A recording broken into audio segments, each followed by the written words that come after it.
Welcome back to another episode of 604 Come Up. I'm your host, Jovan, and today I'm sitting alongside Sina Biggs. Hello. He's a personal trainer at Steve Nash, but what's more crazy is he went from 380 pounds to 250 pounds in a matter of 3 years. And to put that in perspective, that's pretty much losing roughly a pound a week for 3 years straight. So he's consistent as fuck. And, thanks for coming on the episode. Thank you, man. Thanks for having me. Cool. So Okay. give us a rundown, man. Like, were you born? Just let's jump right into this. I'll give you the whole life story. Yeah, let's so, go. so I was born in Vancouver, September 15, 2000. So 2000s kid. So I'm only 19. He's only 19. Look at this. This is crazy. I'm only 19 years old. So I was born here, lived here for around a year. Then I moved to the UAE, which is Dubai, for 10 or 11 years, I'd say. I was there from 2001 to 2014, or actually less. I would say that was 2010, 11. Yeah, I was there until then. I came to Vancouver for like 1 year, and that was around grade 2, and then I moved back to Dubai. And then from Dubai, I went to Iran in 2011, 2012, somewhere around there. And then I was there for 4 years. I studied there at an international school for 4 years. So I got like most of my high school years were spent from like grade 7 to grade 10. I was in Iran. And then I came here for my grade 11 and grade 12 in North Vancouver. That's where I was staying with my uncle for a year or two alone. Then my parents came over and now we're living with them. And How was it switching from an international school to a North Vancouver school? Yeah, so I was saying like I've never been to a public school in my life. Yeah. I've only been used to private schools. Because in Dubai, there are no public schools. And in Iran, there's no public international schools. So I've always been used to private schools and like uniforms and stuff like that. And it's always like there's no boys and girls allowed. So I've only been around dudes. There's never. So once I came here, like I obviously talked to girls and was with other like had girlfriends and stuff like that. Yeah. But like I never shared a classroom or never really interacted with other girls in school. Yeah. So it was a really weird experience. And I always was wearing a uniform, and the fact that I didn't have to wear a uniform anymore was like revolutionary. I hated uniform. So you went to a public school in North Vancouver? Yeah, I went to Handsworth Secondary. Okay, so 2 years of public, the rest were private. The rest were except for my grade 2 where I came here for elementary school for 1 year. Yeah. Besides that, yeah, it was all private. Give us a rundown on international school. We were talking about it before, but So the ones in Dubai, it's all rowdy. Since we're all boys, we're just rowdy, and they're always fighting, and they're all spoiled as shit. Yeah. All the kids are spoiled as fuck. And they're always fighting over stupid, dumb stuff. And there's always getting in trouble. I was always getting in trouble. I was fighting with other kids and just being aggressive and stuff. Boys, I guess. You were a big guy, right, back then? Oh, yeah. I mean, I had a big growth spur, like a big growth in when I was like 13, 14. I was actually born 7 months old. So I was actually born prematurely. Yeah. And the doctors were like, yo, this kid's going to die. But then fast forward, I'm like the 6'1", like I'm bigger than most of my family, and my bones are huge. Like, that's a come up right there. That's a come up. Like, so once Dubai's in like public school, like private school was all right. It was good. Like it was very professional for the most part. It was very like you pay a lot of money, and they want to keep their image. So for the most part, it's pretty respectful and stuff. And it was an American system, so same as here almost. Whatever we studied here. But when I moved to Iran, I went from an American system to a British system. And in Iran, they're studying GCSE, which is like the British system of like what they study. Yeah. They have the American, like the equivalent. And GCSE is like 2-3 years ahead of like the American system. So once I moved, my grade 7, like from grade 7 to grade 10, it was hell. Because I suddenly was like a few years behind from every other kid. And the studies were so much harder and they were more advanced. So I was doing chemistry, bio, and physics all in grade 7. When you guys do it here, well, grade 10 you get to choose. Yeah, grade 10 we get to choose what we want. I was already doing it from grade 7. I was doing the whole thing. And I failed like 3 courses grade 7. I failed like 4 in grade 8. And then grade 9, I kind of dropped out. I was like depressed, and I was fat, and I was like not happy with my life. Never had a relationship, I was just really in a bad place compared to other kids. And that way I just dropped out of school for like a month or two, the last 2 months of school, which was very important, the final exams. Yeah. So I dropped out around there in my grade 9 year, and tried to lose weight in that period. So I hired a personal trainer for a little bit, for a month. he didn't really teach me much. He just made me run around and do stupid shit. I exactly remember. If I look at it back at it now, and I'm a personal trainer, he wasn't doing anything crazy for me, right? Just taking the money, right? He made me lose weight. He was doing it, but it was all cardio and shit. It wasn't like I wasn't learning technique, and I wasn't getting informed on how to do it by myself. It's more just like, hey, I'll show you, and then you can go home and you have to come back if you want to know more. Yeah. You know?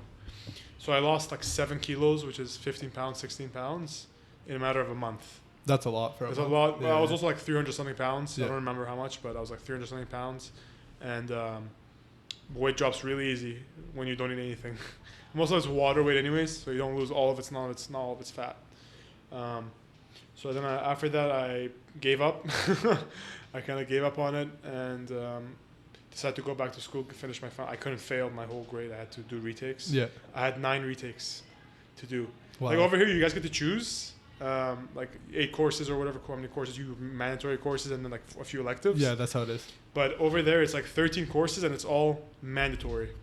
It could be like bullshit arts class. But you have to do it. But you have to do it. Okay. So it's like bio, chemistry, physics, art, second language. So what were you failing out of those? I was failing Farsi, which is another, it's not considered a second language. Yeah. I was failing Farsi, physics, math, or I guess, yeah, math would be, or pre-calc. I say physics, bio, all the sciences, math. All that hard shit. I failed arts. We had a computers class, which was complete dog shit. We had a Quran's class or something, like a religion class that we were forced to take. Who cares? It was really easy to pass. The arts class was really easy, for example. The computer class was really hard, actually. I fucking hated that teacher too, because he was just teaching us how to use Excel. And in Iran, they don't, like over here, let's say, they give you formula sheets and they give you all like a cheat sheet or something to like look, to get some help. Kind of guide you, right? To kind of guide you. Yeah. In Iran, I had to memorize the whole periodic table. I had to memorize all the valencies or whatever. I had to memorize all the physics formulas. I had to memorize everything. They don't give you shit. They're just like, you have to memorize it. So Excel alone is hard enough. like Excel, yeah. He would give us like the front page of like Microsoft Excel, like home, page layout. He's like, name them. Or like well, who gives a fuck? Like, no one cares. No one cares about this. Useless. So, but I had to memorize and get through. And I did it and passed those 9 stupid courses.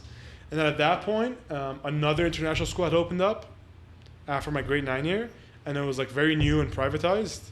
And the size of the building was like a 3-story house. It wasn't that big for a school, obviously. So I decided, I asked my parents, I want to switch schools. I don't want to be in the school anymore. Even though all my friends were there and stuff, I didn't feel comfortable in that school anymore. Also, I'll touch up on all the kids doing drugs in that school and the amount of fights and aggressiveness. That was the international school that was just full of drugs, right? You were talking about it? So in Iran, everyone does weed is very common, alcohol is common. Everyone's partying all the time. It's it's not as what everyone thinks. At a young age, though, right? Yeah, it's not a third world country. It's not a third world country at all. It's actually very modern. Yeah. But from afar, it does look like a third world country. Again, I can tell you that. You look at it, everyone's wearing mandatory hijabs and restricted rules and stuff like that. But people bypass those laws through doing small little things. They can bypass it. So if you don't need an ID to buy cigarettes or any tobacco. So if you're just a kid, there's a bunch of stands. They call them bakkali, which means a stand. So there's a bunch of stands. Let's say Japadog. They have stands, something like that. Just on the road along. Along the roads or everywhere there is one. Yeah. And you can just buy cigarettes by the piece or cigarettes by the pack. So you can buy pieces. So that's pretty funny. Although I haven't seen anyone else that does that. A single cigarette. Yeah, a single cigarette. Yeah. So we started off with that. I was smoking there's Persian cigarettes called Bahman. How old were you smoking? I was 13. And just smoking 13. single cigarettes. Just smoking it was so common, right? So it's so common. All my friends were doing it, so why not do it? It's a cool thing to do. I don't know. I was just an idiot. Yeah. So I started smoking then, and then I transitioned to hookah. And hookah, I really enjoyed it. I was actually I wasn't doing it for to look cool. I actually liked it, but obviously hookah is 10 times worse than cigarettes. Every hit you take is 4 cigarettes or something, because it's such concentrated tobacco, and there's so many flavorings and stuff added to it, and the charcoal too. It's all chemicals. Right? All that added up is really bad for you. So I started doing that, making it at home. Begged my mom to let me buy one, and my parents already had one, but I wanted a better one. Yeah. I learned how to make the bowl with the tobacco. I'm an expert at making hookahs. And then around I was 14, I found like I was searching up electronic hookah. I don't know how I found that. It was called the EHOS or something. It was like a vape. It was like one of the older vapes that looked like a hookah. Is it handheld or is it like an actual older? It was like a big ass like this kind of thing. Yeah. With a big pipe. Okay. It looked like the head of a hookah. Yeah. But it was a vape. Okay. And back then, vaping wasn't like cool. It wasn't like, and no one was doing vaping. Like vaping was relatively new at the time. Yeah. No one knew about it in Iran. Even like for me to find information on it, I had to like learn so much. I had to go on forums and like, it wasn't a big thing. Like there was no videos on it.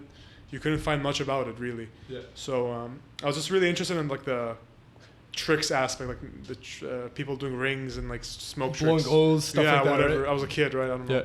Yeah. And also I wanted to quit too. It wasn't most like the reason I started smoking wasn't the nicotine really.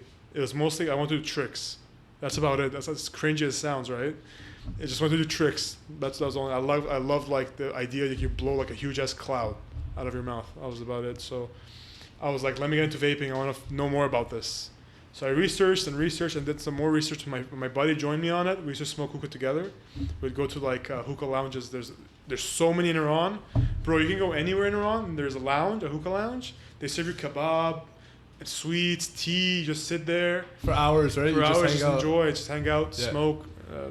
That's about it. Just chill out. And me and my buddy got into vaping. We asked our grandmas who lived in like his lived in the States, mine lived in Canada at the time. We asked her like, hey, if you're coming to Iran, I'm gonna order this online, have my dad pay for it, with his credit card, and like we were basically introduced vaping into Iran when no one had it. Yeah. But obviously, no one knew about it except our close friends. But anyone who saw us on the streets like vaping, they would be like, "What the fuck are these kids doing?" They were like 15, right? I mean, kids nowadays are doing it. It's fine, like they're juuling. Or It's so common now. it's so crazy. common. But like, back then, it wasn't. And, Yeah. we're just recording videos. I have a shit ton of videos I can show you of me doing tricks. They're pretty sick. I mean, you see them on Instagram now, but like back then, it wasn't as common. They're not bad, but I took them off my Instagram page, obviously. Are you still doing hookah right now? I still vape. Now I switched to like the smaller pod systems, like the Juuls and stuff. Okay, And I never really vaped with nicotine up until recently, like up until it's been 8 months or whenever the new like Juuls came out. Yeah. That's when I started like getting to nicotine. Before that, I was just vaping for just to blow clouds and stuff. So I wasn't really. Aren't you sketched with all the Juul news going on and stuff right no, now? No, I obviously I did my research too, right? A lot of people say like vaping's bad for you and stuff, but in reality, you have to do more research on it.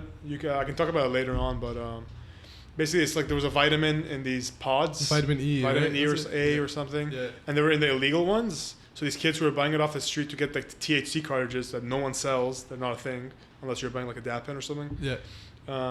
They were buying those and then they were puffing on it. It wasn't absorbing in the body, and the body would just shut down. Their lungs would collapse. And then the news media outlets, because big tobacco wants to shut down vaping, they want to make more money. If people transition to vaping, big tobacco doesn't make money. So what big tobacco does is they pay these news reporters and stuff to come tell the guys who have like this problem or condition to lie about like the dangers. And to say, oh, it's because of a Juul. Yeah, When it exactly. was actually But in a reality, it's just dab like these cart or idiots something. are Yeah. not vaping nicotine; they're vaping something completely different. Yeah. And in vape juice, what goes in is like vegetable glycerin, which is found in like foods, kids' foods, foods you eat. They're found in anything. Propylene glycol, which is still it's food safe. They're all FDA approved. Propylene glycol and vegetable glycerin are both FDA approved. Then the only thing that's poison is just the nicotine. And then dosages in vaping, they're so low that they won't even cause you any harm. And then the last thing is flavoring. That's all that goes into the vape juice. And then these guys add a vitamin E, and That's there where you you go. get That's wet. where you get fucked. Yeah.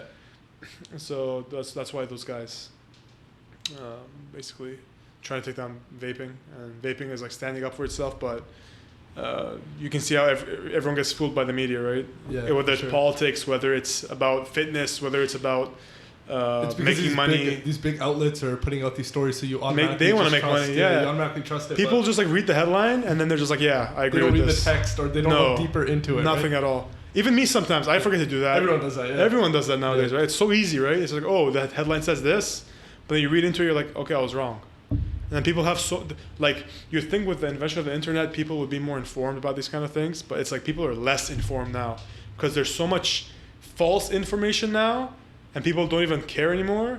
That it just causes a lot of ignorance within society, right? Yeah. There's so much ignorance involved. Like, it could be with anything. A buddy of mine says, like, I can't have carbs after 12 p.m. Or, like, I get fat, or 12 a.m., sorry. Yeah. So no carbs before bed, or I'm getting fat. Well, that's complete bullshit.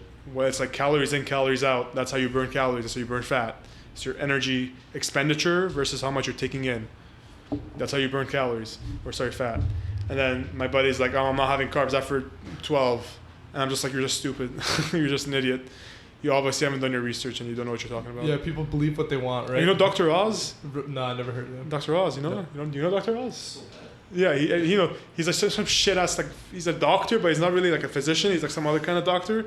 Yeah. And all these moms and stuff come up and listen to this guy on his show, and he just talks about bullshit. Like, there's some kind of berry he was promoting. It's just a berry. It doesn't do anything. He's like, it's the magical fruit to like burn fat. He's just fucking making money off of that. Yeah, I don't know. Yeah, acai berry. And then all these moms buy into it, and they invest in these acai berry like supplements and stuff, but they don't really work. There's no magic pill, but he's smart though. If you get the moms on it, yeah, then you got the whole family. And then my mom there, starts giving me telling me about this shit. My Yeah. grandma starts talking about. I'm like, what are you guys even talking about? Yeah.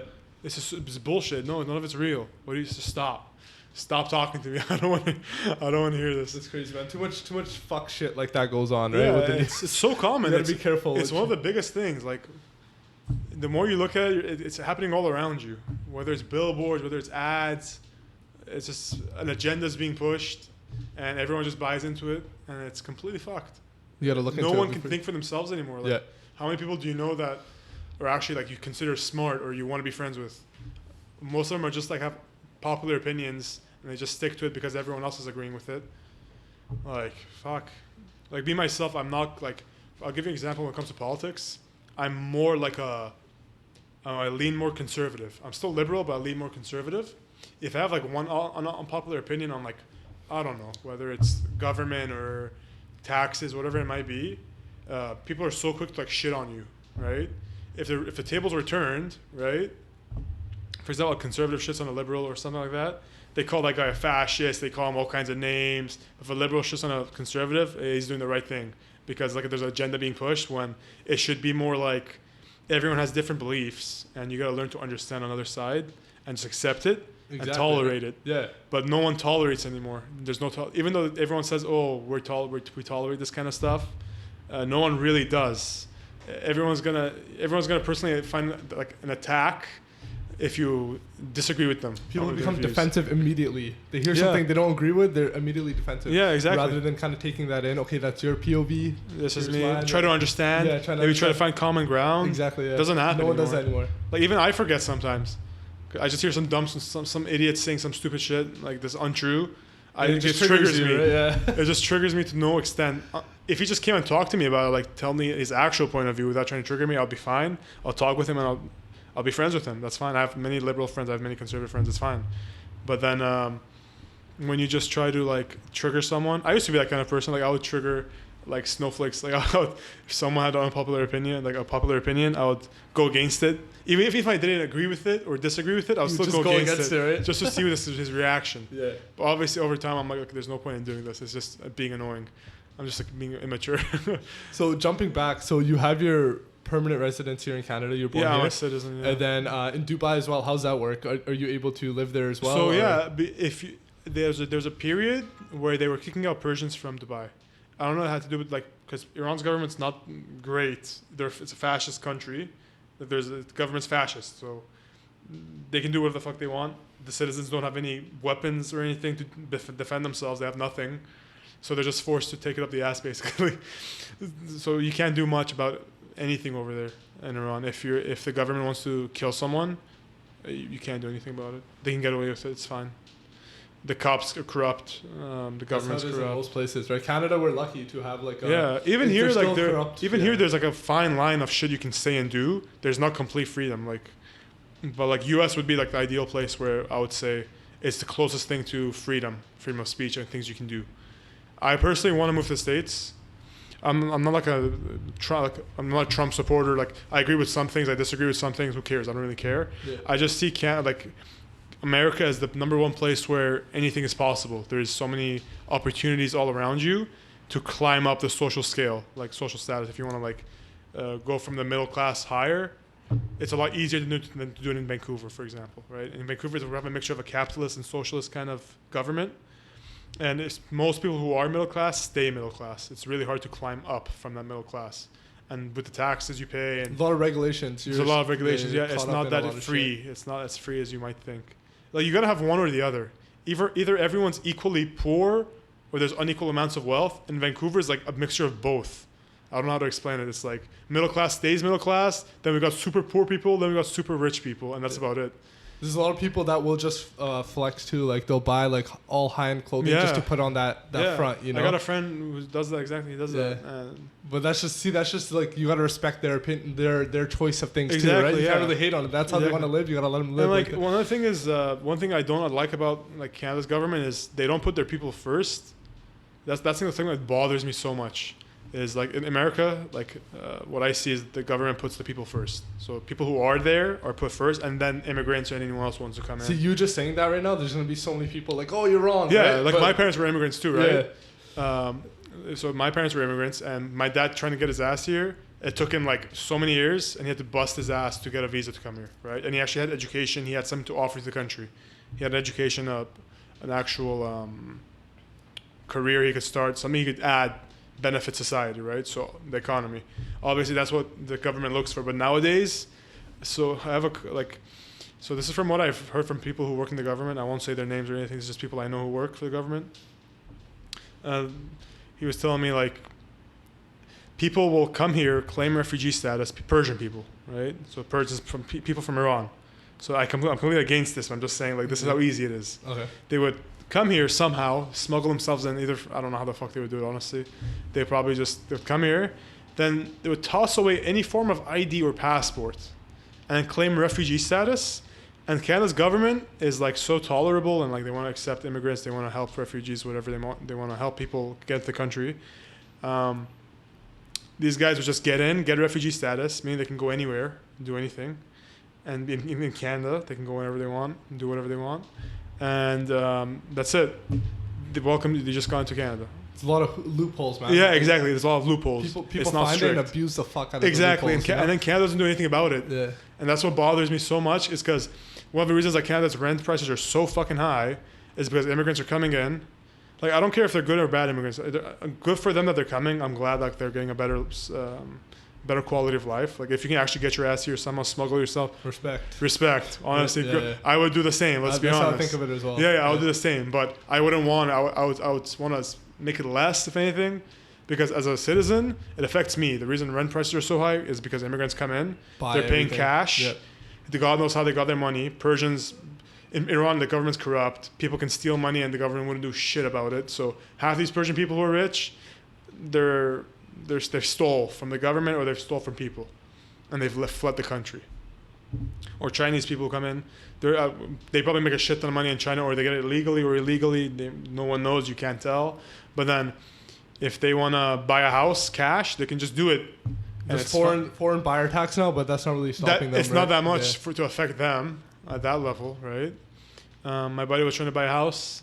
Some Asian guy came in and he's like, "I'll pay this much more in cash."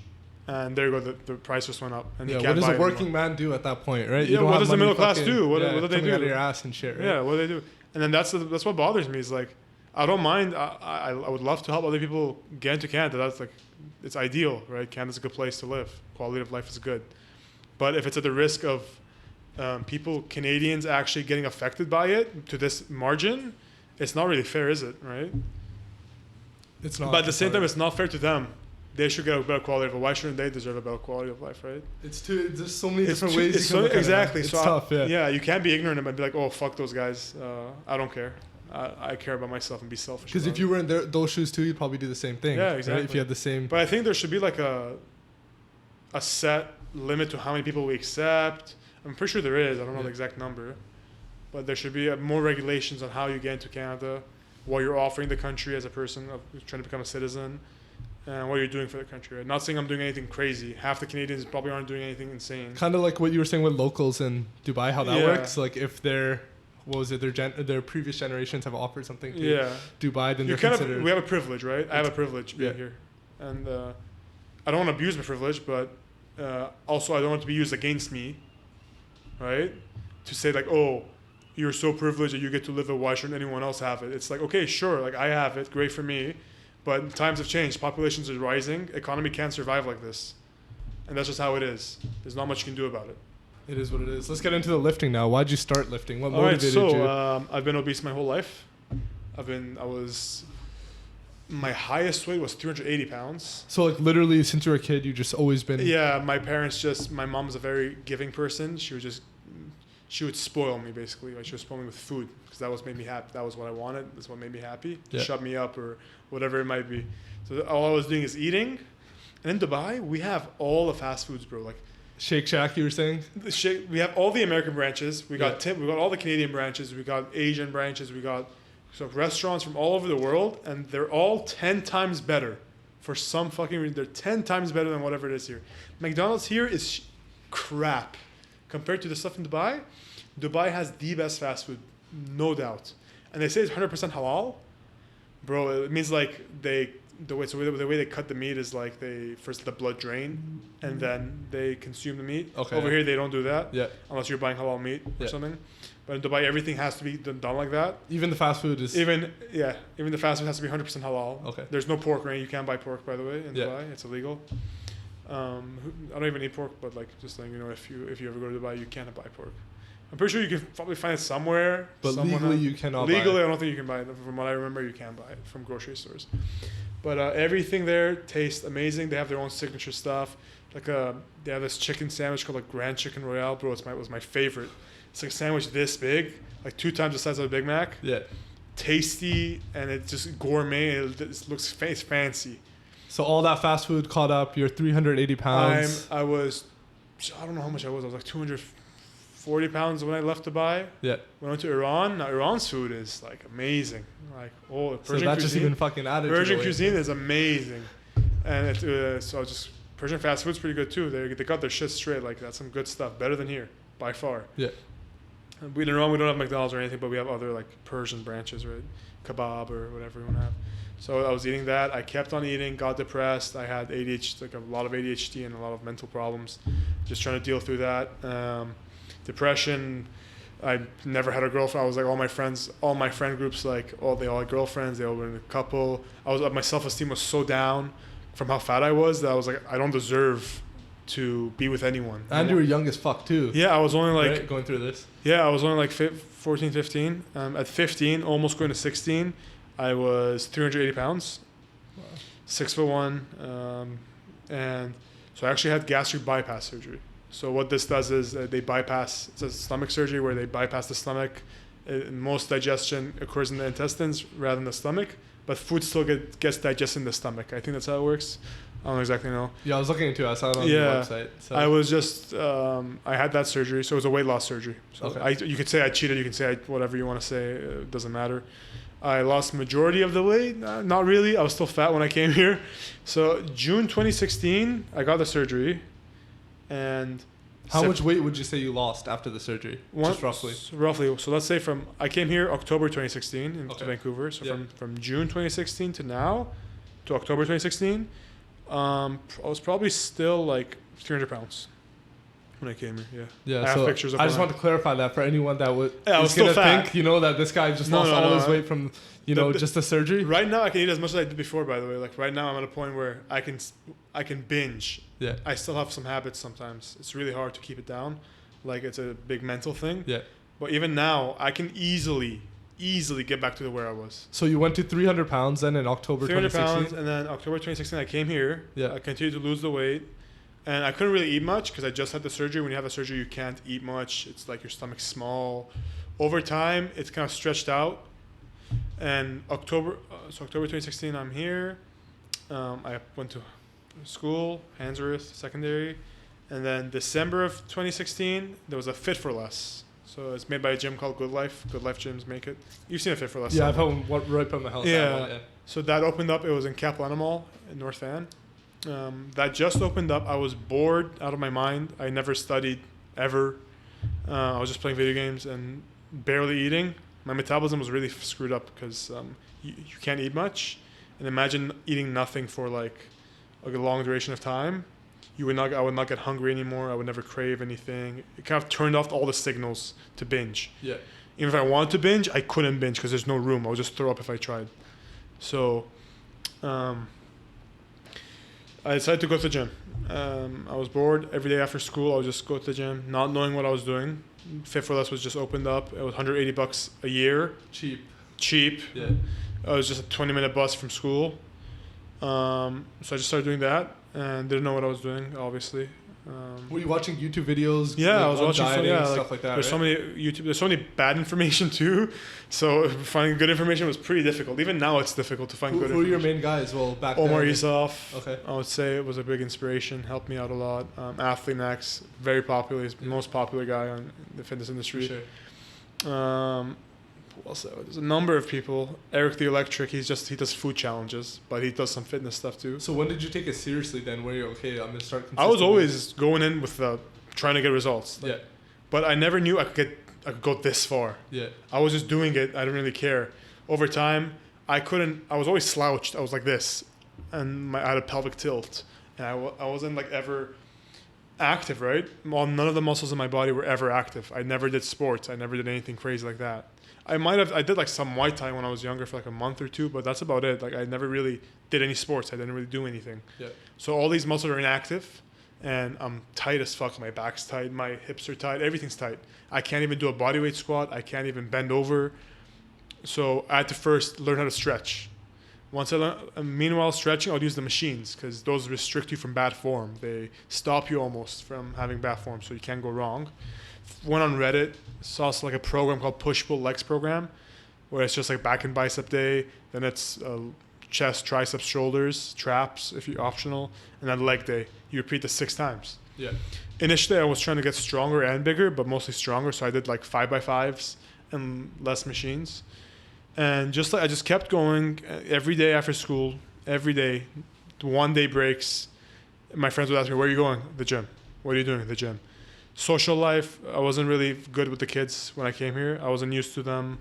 I wouldn't say they're not as friendly here as they are where I come from. It's a lot more warm-hearted in like Middle East. It's just like how the culture is. It's a lot of cultural differences. Yeah. But if you speak to someone like, where are you from? Where are you from, for example? From here, Richmond. You're from Richmond, like Vancouver, originally, like culture-wise. India. Yeah. So like Middle Eastern countries, like India, very friendly people. They're very warm-hearted, right? For sure. Yeah. Arabs are very warm-hearted. Persians are very, there's like Yeah. different. Not to be racist or anything, just like it's just the difference in culture, right?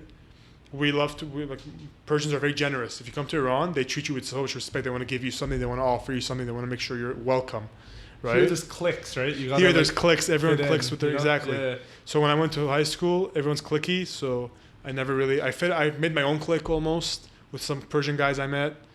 I never really had any like people from it's hard to connect with other like races almost. I wasn't used to it. All my friends were Persian, right? I never hanged out with white guys or Indians or black people, anyone from any race. I wasn't hanging out with anyone besides Persian. And it was weird, right? So trying to connect with them was kind of hard because we come from different backgrounds. It's a lot easier to connect with people who have the same background as you, right? Because you can like say, oh yeah, my mom used to hit me. You have a or like, I don't know. Right? There's something to connect to. The food you eat or the way your parents are. Like, how they say Hispanic parents are like, they hit you with the slipper or something. Persian parents are the same. Like you can relate in that kind of sense. Yeah. So that's why most people tend to stick with their own cliques, right? I feel that. Unless you're like whitewashed or like they say whitewashed, which just means like your culture is different, like you're race here, right? Yeah. Unless you're like that, it's really hard to fit in. And those guys don't really see you as one of them. Like they don't want to be friends with you really. They want to be with people who have similar beliefs, similar values. You don't see too many people who have different values and ideas. That's bonding. how cliques are formed, right? Yeah, exactly. You share the same beliefs and values. Exactly. And that's what you chill with, right? That's your squad. And I wanted to try, right? So grade 11, I didn't try. So I was just hanging with my buddies. Every Friday we'd go play basketball. We had one thing in common. I was trying to get fit, so I would just go Fridays basketball day after the gym. So gym 2 hours, then basketball for an hour or two. Hit up McDonald's right afterwards. I get like a small meal in, and that's it. Rinse and repeat every week, just sports. And then I got involved with some other people, like a family friend of mine who lives here. I used to know him from Iran. Like we're family friends. I've known him for a couple of years. He's known me since I was a kid. He's a bit older. I met him. Shout out to Cheyenne.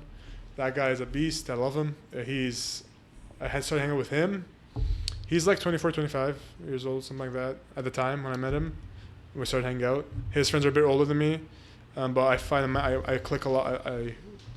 I sit well with them. Like if they're really good people, even though we have different beliefs or values, doesn't matter. We're all really friends and friendly, and I love those guys. We hang out with them, and I would hang out with those guys, go to the gym, do my own thing, rinse and repeat.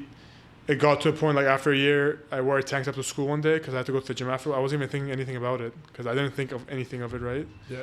It was my first time wearing a tank top too. I never owned any tank tops. I was really insecure about it, whatever. Like I had loose skin and I was still pretty chubby, but I had some muscle. I had a lot of muscle. Yeah. So once I wore that tank top to school, everyone was like, "You're taking steroids. Like you're fucking huge. What happened?" Compared to those guys, I'm big, right? Most people don't get that big anyways. No one sees the fucking work you put in though, right? And no one knows where Sina goes after school except my close friends. Yeah. They just know that Sina's just some guy. He does his own thing. They don't know much about me. And I never talked to them, so they would never know, right? And then that way, people start to get to know me. They start to get interested. Like, oh, how'd you get so big? Come to the fitness, get the elective for the weight training, whatever it's called. Yeah. I never trained the weight training room. Fuck that. I would just go to the gym, do my own thing. I have a tough time working out with people because most people half-ass their workouts. And then they look like shit for the remainder of how much they work out. Like this guy could be going to the gym for like 5 years consistently, but still look bad because he's not pushing hard enough because he doesn't understand the principle of training and nutrition. Just small stuff like that has a big impact, right? And fast forward 2 years, I graduate from high school and got my diploma. Grade 12, I tried to make more friends. I got to know some of the other kids in school, the cliques. Not really know them, but like at least acquaintance. At least blending in. I started to blend in a little. Nice. So that was good for me. It was a good experience. Graduated, got my diploma. I have no idea what I wanted to do. School was never a priority to me. I was never really interested in anything. No one really guided me. My parents never really helped me out with putting me into classes or sports or something to spike interest. So I was always very on my own. Is that why you went into personal training, kind of? Yeah, so the reason I went to personal training is like I do have a passion for it, but mostly I want to be a bodybuilder. I love the career I can make out of bodybuilding, right? Obviously, to be a bodybuilder, you gotta know something. You gotta provide something, whether it's videos, information, supplements. You gotta bring value somehow. You gotta bring your own value, right? Yeah, for sure. So with me, with my story, I can offer a lot. I know what it's meant to be on the other side. I know what it's like being on the like extreme, like both end of the extremes. Yep. Really fat and really jacked, right? Whatever it might. Like, and I've been in between. I've been on the far end. I've been on the other end. So I know what it's like. And most people who go to the gym want to look better, right? Whether it be they're skinny fat, they want to gain muscle. I've been there. I was skinny fat. I lost majority of my weight. I was skinny fat. I want to gain some muscle, look better. I was fat. I want to lose weight. I've done that. Then I've gone fat again after I lost all the weight. I got fat again. I was 265 pounds like a year and a half ago. So I had to cut down again and maintaining a reasonable nutrition, diet, all that. So I can offer value. It's just I have to put myself out there more. And I really want to do it as a career. And personal training is something on the side, right? There's so many shit personal trainers, especially like commercial gyms. They don't know anything. It's so hard to find someone who actually knows his or her stuff. Because most of these guys, you can be a personal trainer right now. I can give you a website. You pay $100. You take the stupid online course. You can read the PDF and just search up the answers. Yeah. Control F, search up whatever the answer is, and be a personal trainer. There you go. You're a personal How do you get trainer. certified? Just literally like Literally that. And then you get a certificate and you're fucking You go good to anywhere, go? dude. You're good to go. It matters on the credential of like how popular the certificate is. Like some certificates are worth more than others. Yeah, for sure. Okay. But the generic ones work fine to work at a commercial gym. They don't care. As long as you have it and you show them. It's commercial, dude. Fucking in. And most of these customers come in, they don't give a shit. Like they want to feel healthy. They don't actually want to work for it. Like they know that they're not really. They're not really working. It's like adults nowadays do like make believe. You know, when you're a kid, you think like, oh yeah, I'm a chef. I'm a cook. I'm a really good cook. Look at me cooking. Yeah. But you're not a chef. You don't know what the fuck you're doing. It's like a bunch of toys. You're an adult. Oh, I'm really fit. I'm really healthy. This cheeseburger is really good for me. Everyone's like, there's a level of everyone's doing make-believe games with themselves. They're trying to act like kids again, where they think what's not truly like the truth. Like they don't believe the truth anymore. They just believe whatever they want to believe because society allows you to do that now, right? You can be whatever you want. You can do whatever. You can be whatever the fuck you want. You could be a unicorn.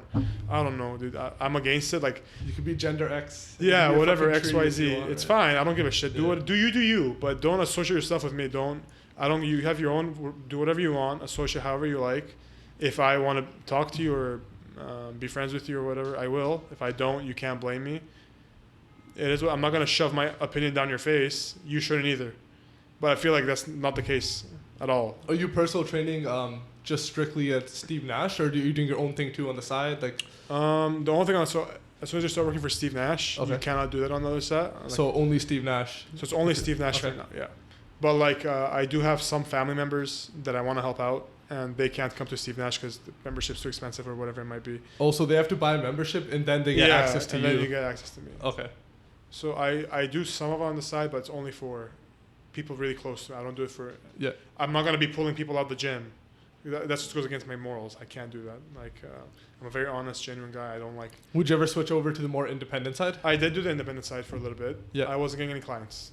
I wasn't paying for advertising or anything like that. Yeah. My rates are still pretty good, like compared to other people. Yeah, man. I was looking at your rates. I was charging Not like bad. 60, 70 bucks per Not bad. session. Yeah. And with what I have to offer, I'm offering you like the recipe, like the full recipe on how to get to your goal.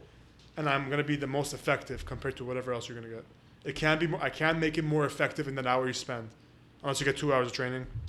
I can't make it more effective. So I'm as good as it gets.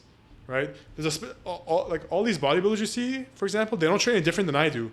All they do is they take drugs, steroids, and their nutrition is spot on like me. So if I do, I'm still pretty big, but what makes you the bodybuilder is just taking the drugs, right?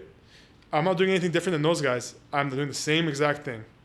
It's all the rest. It's everyone knows what to do. Like You're those just guys, clean. You've never done steroids. None nothing. of that shit, no. right? I know. I'm gonna be humble, but like, yeah, I'm obviously like I'm gifted. I'm generally gifted.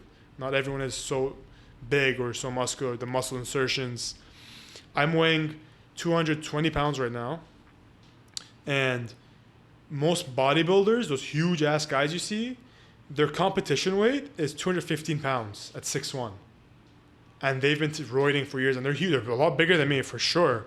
But for a natural guy to be 215 pounds stage weight on stage competing, being super lean, like 8% body fat, that's unheard of. That's literally no one, especially no one at my age, is like that. What percent body fat are you? Right now, I think I'm 10. 10%. I estimate. It's How do you really- measure your body fat? It's really tough to tell. It's very niche. Like those detectors, like they're bullshit. The pinchers you're talking about? Or? Yeah, the scanners, like where you step on it, it sends like an electric signal through your body. That's bullshit. And how fast it. Okay. It's pretty accurate for most people. Yeah. But I have loose skin, for example, and it thinks my loose skin is muscle. So it even lowers my body fat even more. Okay, so It counts it as like muscle mass, Yeah, which yeah. is not true. So the way I measure it is, I have like an eye for it. I've seen so many bodies and physiques, and you can tell. No one is ever 4% body fat, dude. Anyone who says they're 4 or 5%, it's complete bullshit. No bodybuilder on stage is the 5%. Minimum, like maximum, like 6-7%. It's not super unhealthy to be that Oh low. yeah, this is super unhealthy. What I'm doing is like not healthy. My testosterone is messed up. I have no sex drive. I feel like shit half the time. I'm hungry. What else? Like You're only eating 2,000 calories. You're I'm saying. only right now. Yeah. Per day, which is Per pretty day. crazy. You have a There's- show coming up as There's well. 4 weeks left to my show, the Brand Muscle Classic. It's in New Westminster. You guys can come watch me if you want. It's Yeah. 75 something bucks. Don't waste your money. Don't. $75 to come watch it. It's in 4 weeks from now. It's 4 weeks What's from the now. exact date? March 28 at March like 28? 7 p.m. or Okay. something. It's on their website. You can check. Cool. I'm competing in 2 different weight classes, divisions and weight class. So there's classic physique, which is like old school bodybuilding kind of thing, aesthetics. And then I'll be in the weight class of under 220 pounds and 6'1" and under. So Okay. I'm 6'08". Yeah. I'm almost 6'1", and then my weight's gonna be under 220 for sure, by competition time. And that's untested. It's yeah. So the thing is, since I'm competing untested, everyone's gonna be like, "Why are you competing untested, bro? I thought you're natural." You got something to hide? Yeah, you got something to hide. Yeah, but it's like, dude, there are no tested competitions near me right now. I'm not gonna fucking. That same show tested is in Kamloops in like a month or 2. I'm not going to Kamloops, dude. Like, I'm working. I got shit to do. I got bills to pay. I can't just leave and go to fucking Kamloops. Maybe eventually. At this point, Maybe when I want to turn pro and like Yeah. it matters to me, yeah, sure. But it's my first competition. I don't wanna go to Kamloops. Fuck. So how about the posing? You got that down? You practicing? So that's the thing. or My what's up? coach, El Najafian, he's helping me out for posing. I have an appointment with him tomorrow. So tomorrow we'll go to the gym, do some posing. It's pretty. it's pretty homo. Like bodybuilding is. It's pretty. Yo, I think the posing part of it is like a skill, though, man. Not Yeah, everyone it's can very just, hard. Yeah, Dude, it's so skill. hard. Yeah. It's actually like difficult. You think it's easy. You start sweating your balls off when you start posing because you're flexing the You're muscle. holding the muscle, right? For like a long duration of like or small bursts, but it's continuous. Everyone's doing the same pose at the same time, right? Or is it? Can so you get your own like showtime Yeah. for a minute. You get to put your own like classical music, whatever music you want to pose. into your own poses? There's mandatory poses. Yeah. So you got to do those for sure. Okay. How you transition between the poses matters. Your face even matters. Your appearance matters. Like smiling. You gotta look at fresh. I gotta get a fresh fade. Make sure I'm trimmed up. I look good. The tanning matters. The lighting matters. The song matters. The posing matters. The way you smile. All of it judges matters. are watching you? I don't know, like 6 judges. Wow, that's crazy, man. I was looking at last year's results, so I was comparing. Same competition last year. Okay. Those guys didn't look that impressive. And I'm pretty sure they were not natural, but they didn't look impressive. So that's why this year, my coach, he's also a judge. He's like, comparing yourself to people who are coming to that show, you're going to smoke them. So is he going to be judging you while you're on stage? No, he'll just be there in the backstage, but he's judged before. Yeah. So, and he knows people who compete here. Okay. And he tells me, yeah, you're going to smoke him, even though like I'm not taking anything. I still look better than them. He says, I'm going to be more lean than them right now than they were at their shows. He says that, that's what he says. So I'm obviously gifted in some kind of way. I do have a potential. So I could, in the future, I could be the only bodybuilder who's the youngest bodybuilder who's lost that much weight and has done bodybuilding. I haven't seen anyone else do it. It's amazing, man. I'll put your photo up at the beginning of this video of like your before and after. It's pretty shocking. Yeah, just send me them, man. That other photo, to be fair, it's like manipulation of lighting. I got a pump. Which one are you talking about? The one with the red tank top? The after picture, right? Okay. It's in the mirror. It's kind of like the mirror's in like it's fine. It doesn't make you wide or anything, but like just the lighting and stuff. I got a pump. It makes you look freakier than you are. I gained like 3 inches on my bicep. But seeing you in person, I can just see the gains, man. Like, I'm pretty lean. You can see. Oh shit! This camera. So I'm obviously jacked. So obviously I'm not small. I think I'm small. Like, I think I'm small compared to the bodybuilders, though. Right? Yeah. I have this thing called bigorexia, where most bodybuilders think they're just small, but they're not. It's all in the head, right? It's all in the head. You can never be big enough. You can never be good enough. The average person looks at you, they're like, "Holy shit!" Yeah, I don't want to ever be that big. Yeah. But you don't. You never will get this big. You gotta genetics, and you gotta work your ass off. It's hard to say you will or not. I didn't not gonna achieve this unless I tried, right? So you gotta put the same work I put in, even more maybe, to really see the results. if you can do it or not. I've right? been doing it for 3, and it's been. So I've only been working it for 3 years. Believe it or not, most people don't even attain this after 5 years. That's why it's so. People call me on steroids. It's like that's not achievable naturally, and also not like in 3 years at your age. You know what's crazy? Imagine you started vlogging from the first day you started lifting to now, and you're like, "Here, fuckers," and you show them all the lifts. I do have a YouTube video up with That's my crazy. transformation. Like I tried to compile. What's your YouTube channel? We'll plug it. It's just Sina Biggs. It's a pretty shit video. I haven't edited. The editing is pretty bad. I put like a cringy motivation music in the back. Who cares? At least you're putting out the content. I Right? put out those images. Yeah. They're cropped out really poorly. I don't know how to edit. So it's just there though. You can see it if you want. You see a progression, but like, yeah, I did peak at one point. I suddenly like had a growth spur, and that's just like late puberty maybe, or just like most males actually peak at their 23 years old. That's where the peak testosterone and like your body's mature. So You still got some years, man. You're only 19. yeah, I'm only 19, so I got some years too. Every time you tell me that, it trips me out. Yeah, it's freaking weird. And the beard too. Yeah. I actually looked older when I was 15. You can see that I'm bald. I used to be a skinhead. I used to shave my Yeah, head. man. That's what I was thinking. You looked older when you Fat, weighed right? more. Yeah, I know. Now than you do now. It's But you pretty weird. still look older. I still look pretty old. Yeah, I haven't gotten ID in a couple of years now. So. You were at a pharmacy. You were telling me. Oh yeah, this story is pretty funny.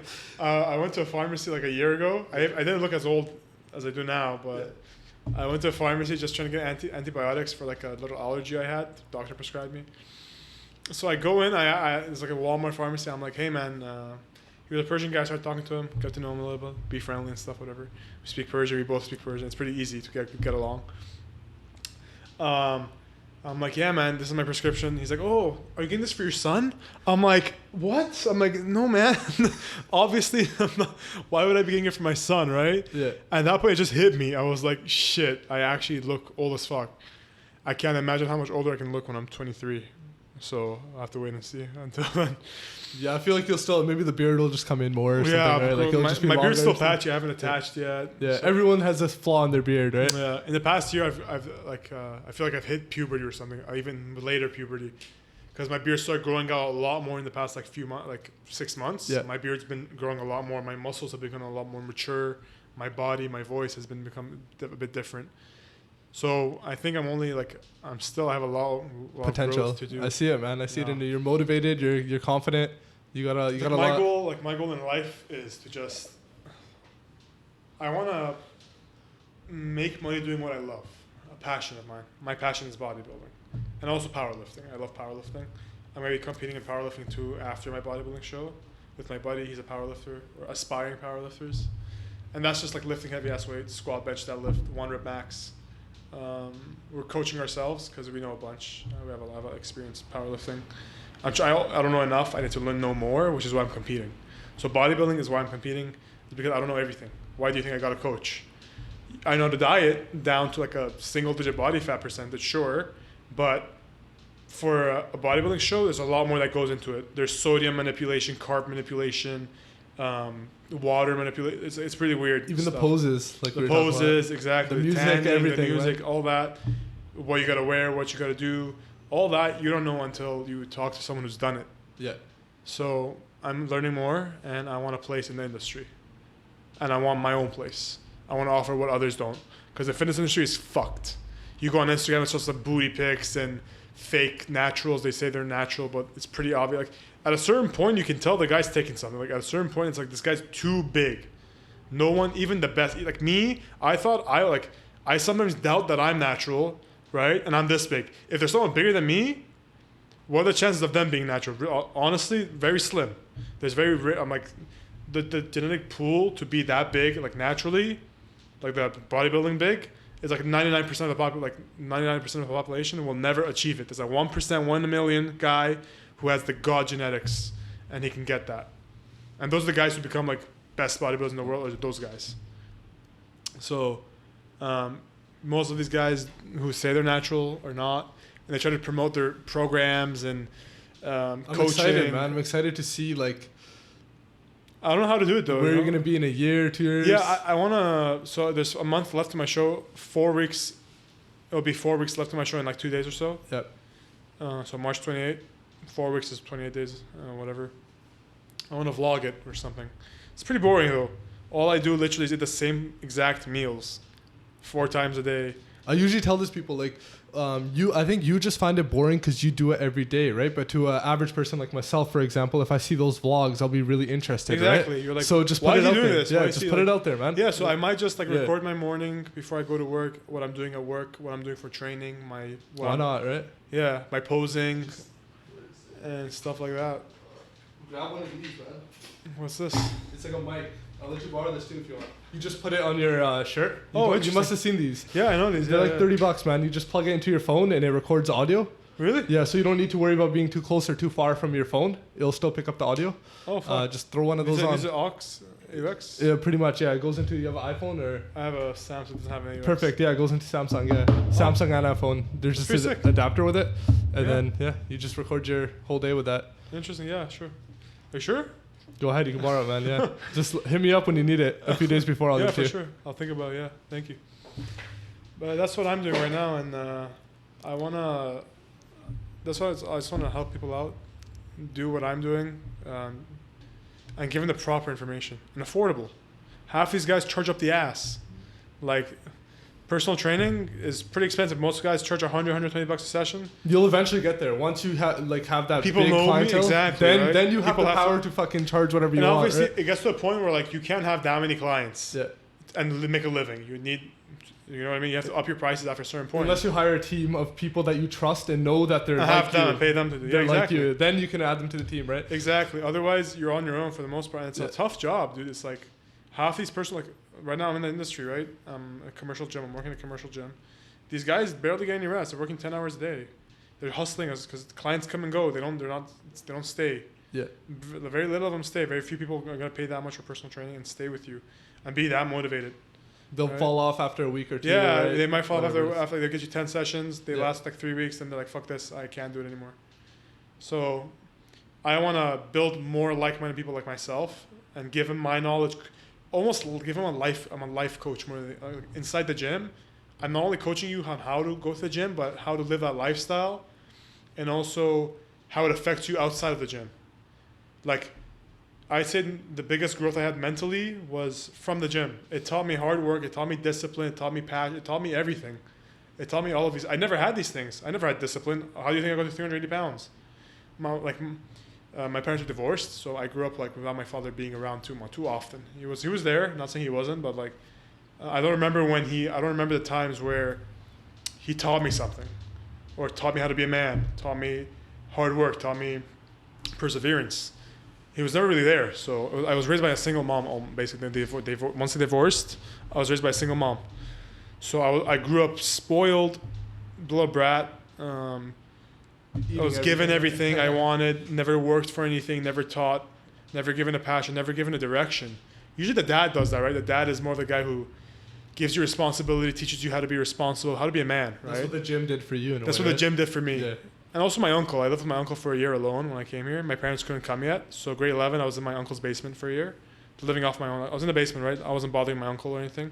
Every night I would go upstairs and we would watch TV shows together, have some tea or whatever. And so he taught me a bunch on how to be a man. And I look up to him like a father figure to me, right?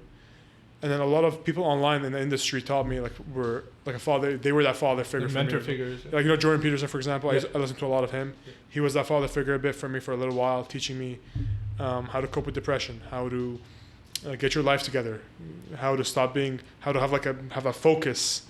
I have like a lot of problems focusing on my goal, but now because of the gym, because of people around me who've helped me, and they've added to my life, right? And now I want to give back. Now that I have this knowledge, I enjoy seeing others gain that knowledge. And people who come to the gym, young guys, 16, 17-year-olds, they want to get jacked, to look good for the girls, look good for themselves, whatever. They want to be healthy, they're obese, they're not comfortable in their own skin. He wants a six-pack, he wants that Dorito figure, whatever it might be. I know how to get them there. And all I need for them is to reach out to me, but I have to put myself out there, right? Social media. Yeah. You can follow me at Sina Biggs. Everything's Sina Biggs, so SINABIGS. Yo, you got the knowledge. Or just even this conversation, I can tell you got the knowledge. But I want to know more. You've been through it, like you were saying. You've been through the big side, the chunky side, and the both jack extremes. Side. Yeah. So kind of running on that, like give me 5 just quick styles. Give me 5 high protein foods. High protein foods. Okay, my favorite. I'll give you some like options, right? Yeah. Chicken, extra lean turkey, extra lean ground beef, pink. I think it's pink and like salmon or something. Pink salmon. You can find it anywhere. They're like super low in fat. Even though it's salmon, it tastes good, right? It tastes like salmon, but it's low in fat, high in protein. Tuna. These are some of the stuff I eat. Eggs, egg whites. How about carbs? Where you get your carbs from? So carb sources, I love rice. In my culture, everyone has rice. Like rice is like a staple. Yeah. I've been having it since I was a kid. I can't get away from it. I love rice. More than rice, I love bread. I think bread is healthier than rice. And especially like you can have a lot more food. I feel like it's a lot more nutrient dense. Rice is very like, it gets absorbed. It's a very quick carb source. It gets absorbed very easily and spikes your insulin as soon as you digest. But like other carb sources take more time to digest and it slowly keeps your insulin at a steady pace. So you don't have the spikes or like shakes or blood glucose going up, whatever it might be. Rice, bread, oatmeal. I love oats. Oats are pretty good. I have it for breakfast with my egg whites sometimes. If I don't want bread or rice, I throw in some oatmeal. Nice. Yeah. There's cream of rice, which is granulated rice. It's like powdered rice. That's really good stuff. You can't find it here. It's only in America. So all these American bodybuilders, they have so much access to like all these no calorie, no sweetener stuff that like help you diet. Over in Canada, we don't have that shit, and it sucks. Like it sucks so much because they get to have all those kind of foods and varieties, and we're stuck with like fucking Canadian brands. We don't have American brands. Like for example, like unhealthy food, red velvet Oreos. That's a thing. I agree, man. Even like carrot cake Shack. Oreos, Shake Shack. Krispy Kremes. Where are they at? Like Krispy Kremes all the way in Delta. I want Taco Bell. I gotta go to Coquitlam. I want Popeyes. I gotta go to fucking Surrey or something. That's true though. I don't want to do that. Yeah. Like, where's my Target, man? The Walmart here sucks too. The Walmart I have in North Van is so trash. It has nothing. But like the Walmart, I went to a Walmart. Where was it? What's another one? There's one in Richmond. Maybe Richmond, that's 10 the one. minutes, 10 minutes away? I'm From going, here, dude. yeah. I gotta buy something. I'll go there and get me something. Just hop over the bridge. They got, yeah.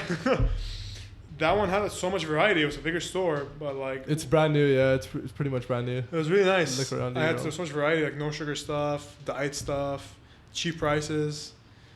I'm looking for like cheap, good stuff, and I can't find it here. Yo, summer's right around the corner. Yeah.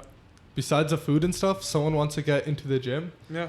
What are the like 3 tips you would give them to just get started? First thing, actually start going to the gym. Don't even think about it. What I'm doing, doesn't matter what you're doing. Just get 30 minutes on the treadmill, fast walk. Just throw yourself in the gym. Just throw yourself in the gym for now. Okay. Just get that done. If you can't afford the gym, start walking. Listen, 30 minutes of walking, fast walking in the streets burns more calories than my 2-hour weightlifting session. I swear to God. How many calories do you think that's burning? Not much. At most 100 calories in the 2 intense hours I'm training. You do 20, 30 minutes of cardio, you're burning 200 calories plus. Do cardio. If you want to lose weight, do cardio. If you want to build muscle, you do both. The whole point is, first start going to the gym first. Get your head start. Actually, that's what someone told me when I was fat. It's like first get to the gym, then worry about what you're gonna do, right? No one cares. Get your ass to the gym first. It's just an excuse. It's an excuse to like, oh, why would I go to the gym? I don't know what I'm doing. Yeah. If that's the case, then why would you do anything in life? If you don't know what you're doing. Yeah. You think people go to university knowing what they want to do, for example? They want to get a degree, they know what they want to do? No, they don't. They just go anyways because they'll figure it out. You got to get in the environment. Talk to some people. There's so many people. Like, talk to me. If you see me at the gym, ask me something. Like, I'll help you out. DM me. Whatever. Sina Biggs. Yeah, just DM me. I'll help you out. Like, I get free info all the time. I show you my meals on Instagram every day. Posing, routines, exercises.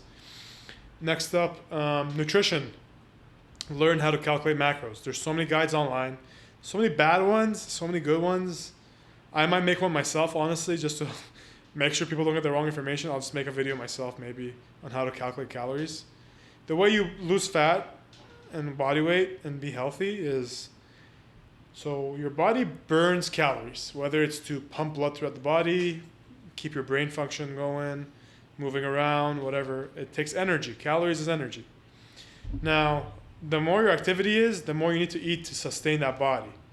But everyone has a basic rate. It's called basic metabolic rate. So every person has a basic rate on how much energy is spent by just being alive, just sitting, sedentary being, whatever. Let's say you can calculate it. There's online calculators online. So you calculate that amount, your sedentary lifestyle or you're active. There's options online. There's calculators that do that for you. They give you options, and they're pretty accurate, most of them. It's not 100% accurate, but it's close, pretty close. You have your basic metabolic rate. Now, you decide, do you want to lose weight or gain weight? Whatever that goal might be, you decrease or increase calories by a big amount or a small amount. I would say decrease by anywhere from 200, increase or decrease by 200 to 300 above or below your basic metabolic rate. So you want to gain weight, 2,300 calories. You want to lose weight, 1,700. Okay. Start there. You want to go crazy? You want to lose like 3 pounds a week? You can't do that. But like maximum is like 2 pounds. You can't really do 3 pounds. It's pretty impossible unless you starve yourself. Yeah. So I would say maximum 2 pounds a week, and that's really intense. That's harsh. Your body is gonna get fucked. Your hormones are really out of balance. That's what I'm doing. It's not good. Because you're prepping for. I'm prepping. Yeah. It's for a short time. I'm not gonna do this year round. I can't sustain it year round. The genetic freaks who can do it year round is because their body allows them to. Like, you might be able to walk around at 7%, and you're comfortable. No starving. You have energy. Big side effects, right? Me, I'm the kind of guy who holds a lot of body fat, and I'm very comfortable at like a higher body fat, like 15%, and that's just genetics. Like the athlete next guy I told you about, the YouTuber guy. Yeah. You see how shredded he is. He's shredded year round at like 10%. But that's only because his genetics let him. If I did what he did, I can't do I can't stay like this. Look at me. Like, there's veins everywhere. There's striations. I can't be like that. I'd rather die. This is crazy. This is starving. So for me, I can't do it, and you shouldn't unless you can, really. That guy, it's that guy's job, right? He gets paid to look that way. So don't be aggressive with it. Take your time. It's a lifestyle choice. You gotta have balance, right? You gotta balance your life, whether it be the gym, relationship, work. If you want to live a good life, a nice life, you want to have balance. But obviously, if you want to be the best at something, there is no balance. That's how it is. Millionaires don't have a balance. They're just working all the time. They're trying to make money. They don't care. The bodybuilders, they don't have balance. They're extreme. They just want to be as big as possible and get every, you know what I mean? Yeah. Record breakers, record holders, people who are like athletes, whether it be people who study for university, they don't have balance, and they're pretty unhappy, most of them. But it's if it's their passion, then they're not unhappy. They're happy doing it. Good for them. They can go ahead. But most people, they're not like that, right? Most people are. What's your first meal after the competition? Oh, I already, there's this brand, not a sponsor, but You got it planned? it's this brand called YVR Cookies. They make, I don't know if you've seen them, like there's an American company in the US who started like ages ago. It's called Big and Fat Weird Cookies. Fat and Weird, they're like these huge, humongous cookies and filled with goodies. Reese's, birthday cake flavor. Oh, they look insane. You got it planned already? They're sponsoring the show I'm doing. Yeah. They're sponsor, so I ordered 6. And they offer pickup at the show. Yeah. So I ordered 6 of them. And I can show you them after the podcast. It looks so good. You might get yourself some. Just get one of them. YVR cookies? YVR cookie, yeah. 6 of them. I love peanut butter, like Reese's and stuff. So I got like one of those. 1 cookies and cream. 1 salted caramel, pretzel. 1 birthday cake. One of them is snickerdoodle or So something. you're gonna go all 6 at Oh one no, time? I can't do that. No, Holy no. shit! You're just gonna. What happens when you starve yourself for this long? Yeah. Well, the body goes into a starvation mode, kind of, right? It's like, oh shit, imagine you're in the wild and you're not eating anything, so your body needs to survive somehow, right? Hold on to those fat cells as long as possible. What does it do? It reduces your metabolism. So what that does is, it means that if you were holding your body weight at 240 pounds, for example, or 200 pounds at 2,000 calories, and you cut down to 1,000 calories per day, it has to adjust to 1,000 calories or it's going to die. You're going to die. You're literally going to die. You're starving. Yeah. Your body's going to starve and you're going to rest in peace. So the body has to adapt its maintenance levels down to 1,000. So that when you eat 1,000, you feel full, you feel good. Yeah. So that's what happens. That's what's going to happen to me. So I'm cutting out 2,000 calories. You shouldn't do it. The body hates it. You can rebound really easy because now your basic metabolic rate is 2,000. So if I had a cheat meal that day, let's say I had 3,000 calories on my show day, which I probably will have more than that. Yeah. I'm going to have a burger and fries. I'm going to have the cookie. The cookie by itself is like 2,000 calories. The burger is like 1,000. So that's going to put me like at 5,000 calories for the day, probably, estimating. So that's 3,000 extra calories. Well, that's going to do, your body's going to hold on to all of it. Like, It's gonna shock your body. not as fat. It will be more as like a water and glycogen. So the muscle is mostly water. Okay, it's all water almost, right? When you have carbs, carbs is the main source for humans for energy. When you have carbs, they transfer as glycogen or water, and they sit in the muscle and make the muscle look round and full of nutrients. So that when you want to work out or move around, there's energy storage to go to use as energy, right? But when there's nothing to use, it goes for the fat. Yeah. Right? So, and then what do you do when there's no fat? It's going to start eating away at your muscle, right? So my goal is, what do I want to do? I want to decrease the fat as much as possible and go compete. So be as jacked as possible, as lean as possible. So it's two opposite of what you want. You can't do both. You need calories to have muscles. Yeah. I'm trying to do both. That's what bodybuilding is. It's extreme sport. It's fucked. It's so messed up. It's the only sport that's like that, where it's counterproductive. What you're doing is kind of counterproductive, but you're trying your best to do it, which is why I think it's one of the hardest sports ever. And introduce drugs into it, it gets even worse, right? So once that happens, I have that cheat meal. I'm gonna wake up the next day probably like 10 pounds heavier. 10 pounds is a lot. I'm gonna look insane because I'm full. The muscles like pumped up, full. I'm almost flat right now. Yeah. The muscle's gonna grow like 2 times, like 1.5 times, 2 times in size at the show. I'm gonna look pumped, veiny. All the muscle's gonna pop out, push the skin out, and I'll push the muscle, and the veins are gonna go against the skin. You're gonna see me all veiny. It's like I'm pretty veiny right now. You can see. Super fucking big. Yeah, but at the show, it's gonna be insane. Like post show, it's gonna be crazy. And before the show, what you do is you go keto. You know, you've heard keto. I've heard keto Diet, yeah. where they don't have carbs, they have fats as an energy source. Oh, okay.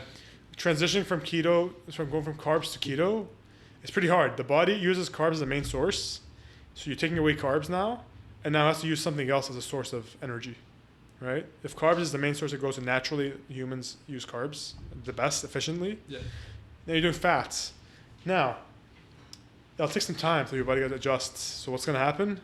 There's no energy in this. There's nothing to go to for energy until it transitions from carbs to fat as a storage, energy storage. Your body's going to like get messed up.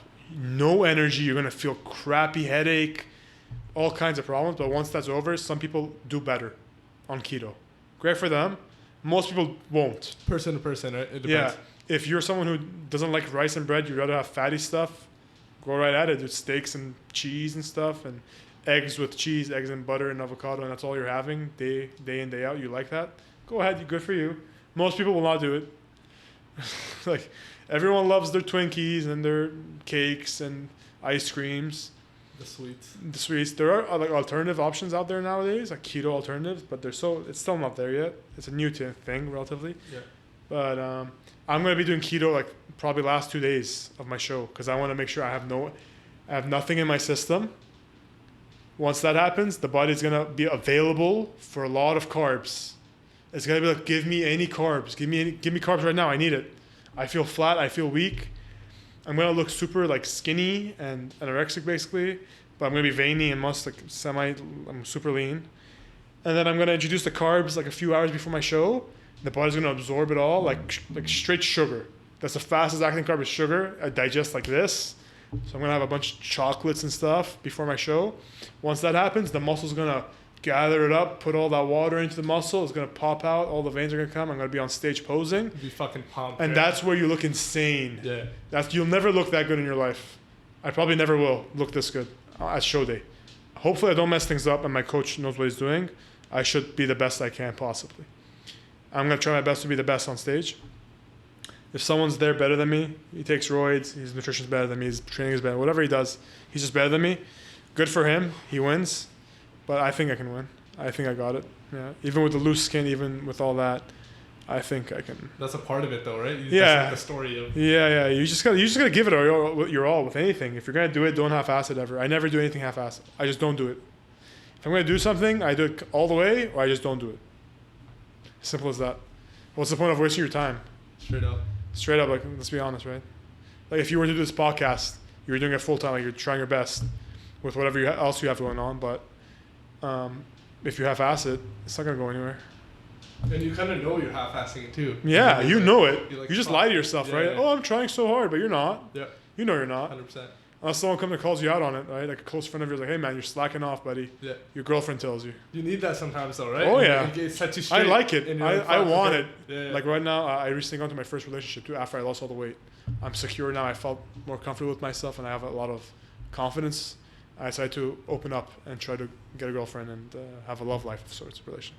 So I got into a relationship. My girlfriend calls me out all the fucking time. It's good though. She calls me out. That's what I want, right? Yeah. And I love it. It's like I was like trying to do my own thing, personal training. I didn't have a job.